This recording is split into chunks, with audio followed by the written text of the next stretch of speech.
इस वीडियो में हम कवर करेंगे क्वेश्चन नंबर 5 जो कि एक्सरसाइज 1.1 का है। यहाँ पे दिया हमारे पास चेक वेदर 6 की power n can and with zero for any natural number. ठीक है, तो हमें बताना है कि ये जो 6 की पावर n है ना, क्या ये किसी जीरो पर एंड होगी। ठीक है, तो अब बताना कैसे, देखो मैं यहाँ पे लिखता हूँ 6 की power n can and with zero. देखो 6 की पावर n है, ये तभी मतलब जीरो के साथ एंड होगी। ठीक है, या फिर बोल सकते हैं यहाँ पे रिमाइंडर तभी जीरो होगा जब इसके प्राइम फैक्टर 2 × 5 होंगे। ठीक है, सो मैं यहाँ पे लिख देता हूँ इफ रिक्वायर्ड प्राइम फैक्टर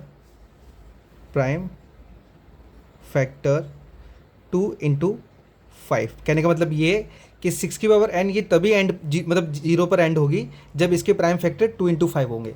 चलिए अब पहले चेक कर लेते हैं कि 6 की पावर n इसके प्राइम फैक्टर 2 × 5 है या नहीं। चलिए तो पहले क्या करेंगे, इनके फैक्टर निकालेंगे।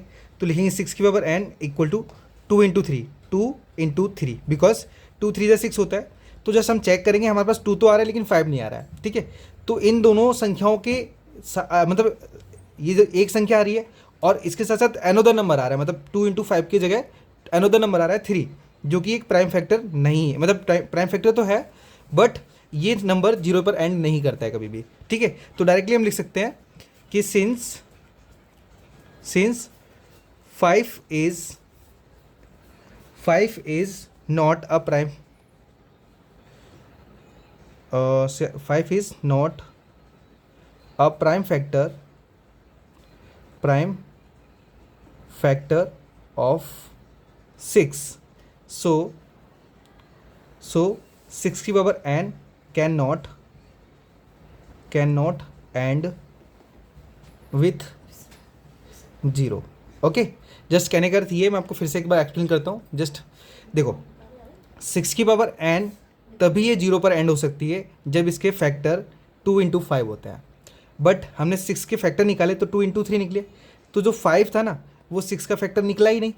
तो इसी वजह से हमारे पास ये जो 3 फैक्टर आया है जिसकी वजह से ये कोई नंबर जीरो पर एंड नहीं होगा। तो डायरेक्टली लिखा है since 5 is not a prime factor of 6, मतलब 6 का कोई भी प्राइम फैक्टर 5 नहीं है और इसी वजह से 6 की power n can not and with zero, मतलब वो जीरो के साथ एंड नहीं होगी। सो आई होप आपको क्लियर हो गया हो। चलते हैं क्वेश्चन नंबर 6 के ऊपर।